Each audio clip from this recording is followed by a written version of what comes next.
প্রেমে পড়ে, কিন্তু মানুষ এখন সৌন্দর্য, টাকা, ফিগার বা ভালো পাবলিসিটিওয়ালা মানুষের প্রেমে পড়ে। মানুষ এখন আর মানুষের প্রেমে পড়ে না। ভাই, আজীবন এই সৌন্দর্য, ফিগার, টাকা থাকবে না। মানুষের প্রেমে পড়ে, সুন্দর মনের প্রেমে পড়েন, সুন্দর প্রেমের মনের মানুষের প্রেমে পড়েন, সুন্দর মানুষের প্রেমে পড়েন না।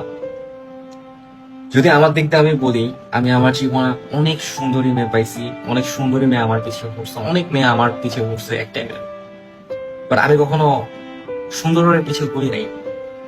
আমি এটা ফিল করি, যার সাথে আমার মনের কানেকশন আমি ফিল করি বা যাকে আমি মন থেকে ফিল করতে পারি, আমি তার প্রেমে পড়ি। আমি কখনো সৌন্দর্য, টাকা কোনো কিছুর প্রেমে পড়ি না। আমার যে এক্স ছিল, সে ছিল শ্যামলা। সো হোয়াট, আমাকে তো এর থেকে সুন্দর মেয়ে প্রপোজ করছিল, বাট আমি তার প্রেমে পড়ি নাই। তার রিজন হচ্ছে আমি সৌন্দর্যের প্রেমে পড়লাম, কারণ আমি এটা জানি সৌন্দর্য, টাকা, ফিগার বা সামথিং কোনো কিছু আজীবন থাকে না। প্রেমে পড়েন ভালো মনের একটা মানুষের প্রতি, এমন কারোর প্রতি প্রেমে পড়েন না যে পুরো লাইফটা হেল হয়ে যায়।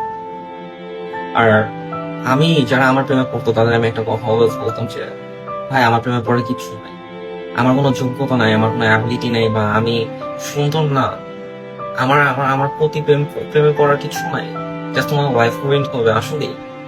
তো আমি আসলেই বলি, আমার প্রেমে পড়ার কিছু নাই, আমি এখন লুজার করছি।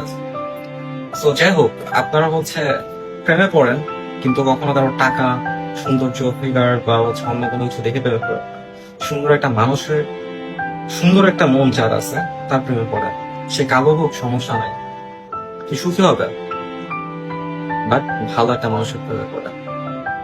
জাস্ট এটা কোনো ভিডিও না, জাস্ট কথাগুলো শেয়ার করলাম, মনের একটা আবেগ শেয়ার করলাম, দ্যাটস ইট।